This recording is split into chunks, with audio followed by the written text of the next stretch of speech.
Voilà, bienvenue au DSB. On va passer au bureau si tu veux. Salut Greg. Merci d'accueillir la fédération au sein du DSB Douarnenez et de sa belle école de billard. J'aurais voulu que tu nous parles un peu déjà en préambule du DSB, donc son origine, l'évolution de ses effectifs, etc. Alors, le club de billard de Douarnenez existe depuis les années 50. Après plusieurs mises en sommeil, le club a été recréé en 1995 et l'équipe dirigeante actuelle est aux commandes depuis 1998, donc une quinzaine d'années.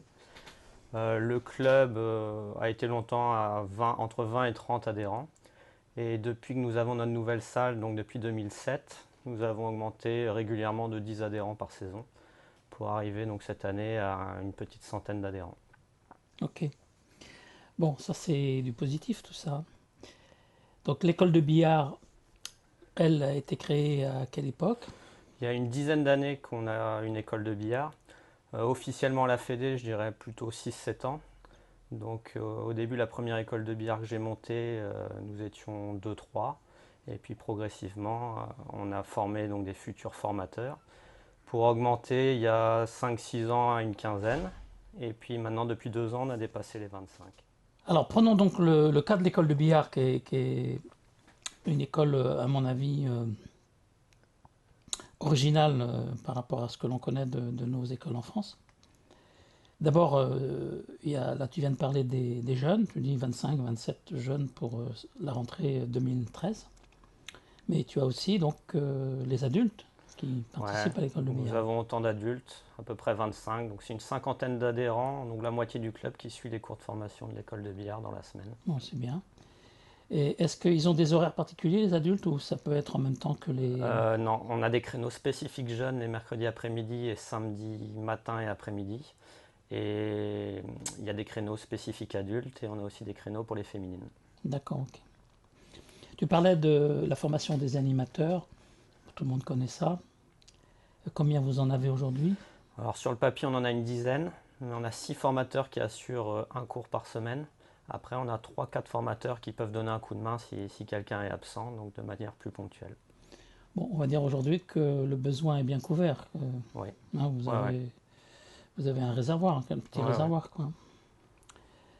En ce qui concerne les élèves, on va dire, en particulier les jeunes, peut-être aussi les adultes, va me le dire, comment se fait le suivi de leur formation?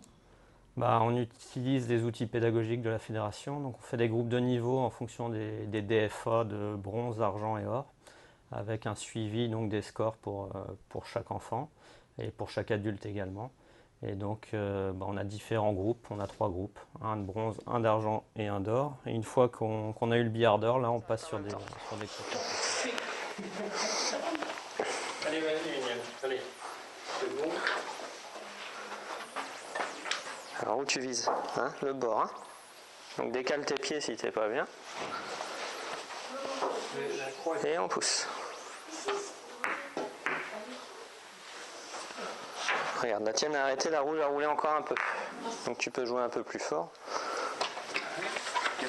Alors, une des particularités de l'école de Douarnenez, c'est qu'elle offre une formation sur 3 disciplines de billard. Carambole, bien sûr, qui est quand même au club la discipline principale, mais aussi donc en billard américain et en blackball. Alors, tu me disais tout à l'heure que, par exemple, si on prend euh, les jeunes sont d'abord venus parce qu'il y avait un blackball. Ouais, cette année, les 27 jeunes que nous avons sont tous venus pour jouer au blackball. Et au final, une fois qu'ils voient qu'il y a des cours, qu'on fait du billard français de manière ludique, ils passent tous au français. Donc, hormis la section américaine où on a 4-5 jeunes, sinon tout le reste joue très régulièrement en français. Et le blackball, c'est vraiment une fois de temps en temps, mais c'est pas leur discipline principale. Alors, tout ça, ça vient pas spontanément, hein. Comment vous organisez vos campagnes de recrutement, communication dédiées sur l'école, etc. Comment ça se passe? Vous avez maintenant de l'expérience, du recul. Qu'est-ce que tu peux dire sur ces sujets-là qui ont été un succès ou les initiatives qui n'ont pas fonctionné? Alors, donc on fait des portes ouvertes en fait sur septembre. Alors ça commence d'abord par une journée, donc un forum des associations qu'on appelle la journée du sport, où une trentaine d'associations sportives se retrouvent au stade à Douarnenez. Donc on a un stand billard où on amène un black ball euh, pour des soucis de facilité de transport.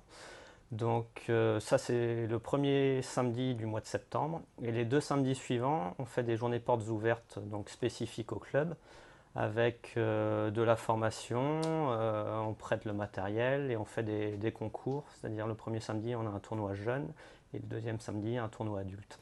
Donc tu es en train de m'expliquer qu'en fait, la présence au forum des associations, c'est un peu pour amorcer.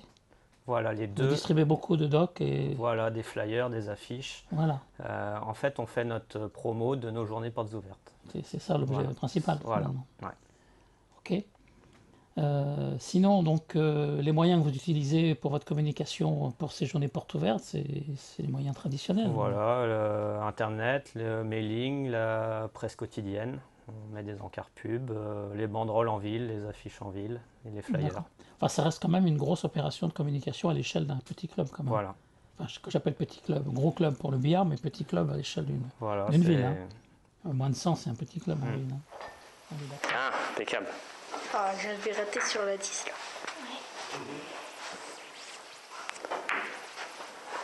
Je m'étais encore arrêté entre les deux. Allez, garde bien les pieds pour bien te pencher.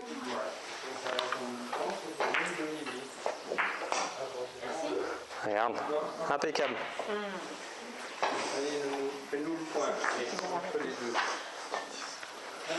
Garde bien tes pieds. Regarde, tes pieds, ils sont trop serrés, voilà. Je valide, tu essayes, tu réussis.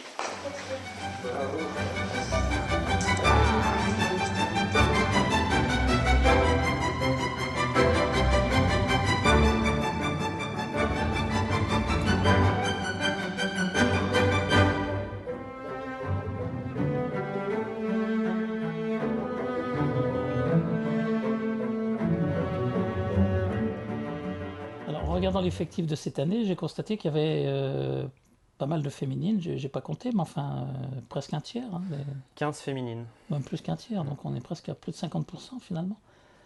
Euh, Sur les 20... Ah non, parce qu'il y a les adultes. Il y a des adultes. Donc c'est peut-être un tiers par rapport. C'est 15 sur 95. Oui, mais par rapport aux gens qui font de la formation, etc., c'est Ouais, 30%.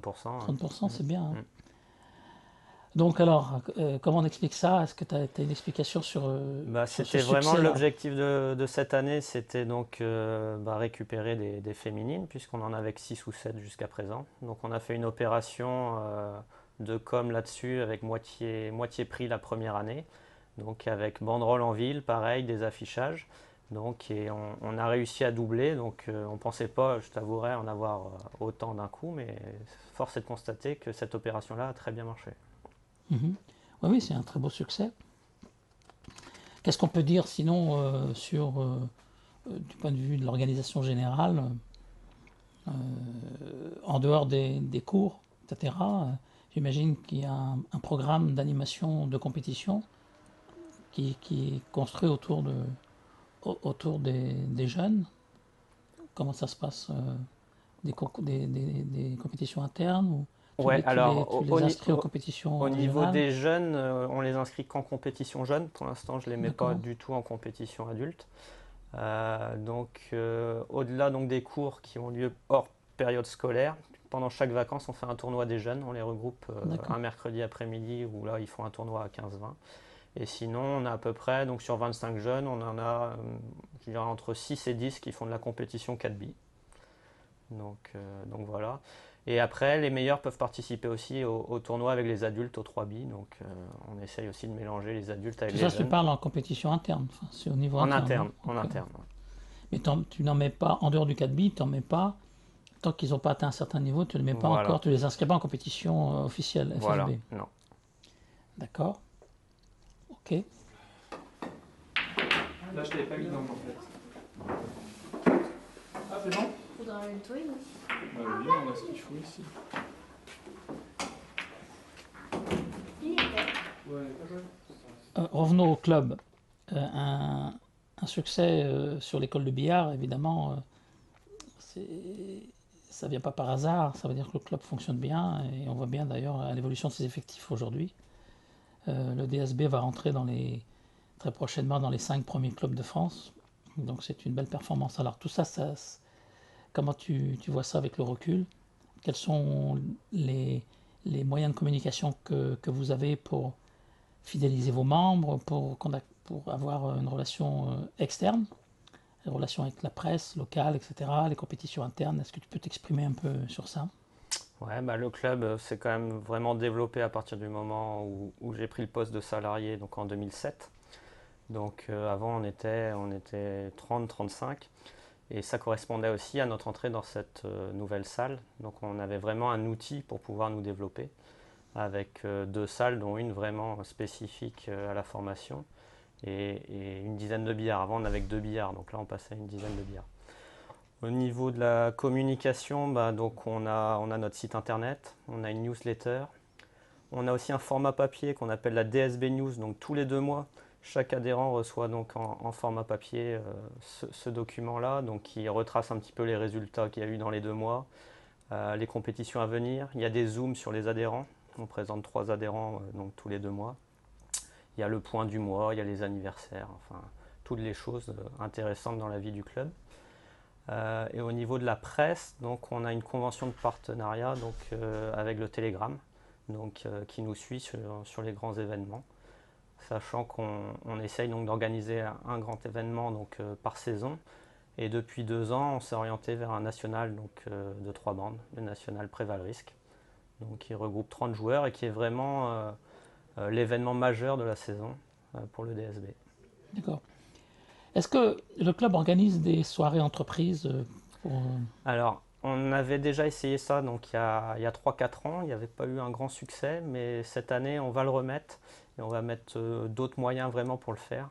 Maintenant, grâce au National 3 bandes, on a à peu près une soixantaine déjà de partenaires privés et on va essayer donc de leur proposer justement des soirées événements.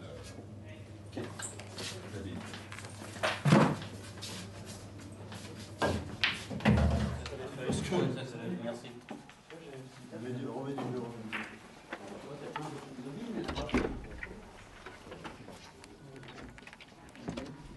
Un procédé.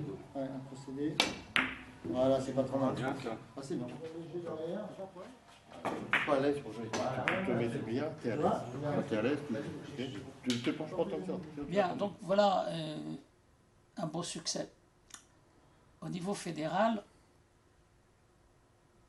on a beaucoup de clubs qui nous disent chez nous c'est impossible à faire. Monter une école de billard, je ne sais pas faire. Alors évidemment, on ne peut pas rester sans réponse à ça. Donc toi, en tant qu'animateur de cette école, avec maintenant de l'expérience, qu'est-ce que tu peux répondre à ça? Ben pour moi, la première des choses, c'est de former donc, des futurs formateurs. Ça, c'est la base. Donc c'est intéressant même pour ceux qui à la base ne se sentent pas une âme de formateur, c'est déjà intéressant de suivre cette formation pour soi, mais c'est vraiment le point de départ, être capable d'avoir une structure d'accueil pour accueillir de nouveaux publics. Le deuxième point, c'est souvent l'école de billard, on pense jeune, alors bien sûr il y a des jeunes, mais déjà un club qui n'aurait pas de jeunes, c'est très intéressant de mettre une école de billard pour avoir une offre de formation pour ses adhérents. Donc tant qu'on n'a pas cette offre de formation-là, c'est sûr que les jeunes déjà ne viendront pas. Alors après, la difficulté, ça peut être ne pas avoir les personnes en interne pour pouvoir s'occuper d'une école de billard. Donc y a la possibilité de se faire aider par les clubs à côté sous forme de parrainage ou voir une mutualisation des moyens, donc voir avec sa ligue, avec son comité départemental, voir avec l'ETR si la région en a une, pour avoir de l'aide, justement, pour avoir un formateur qui puisse intervenir dans cette école de billard et pouvoir la développer.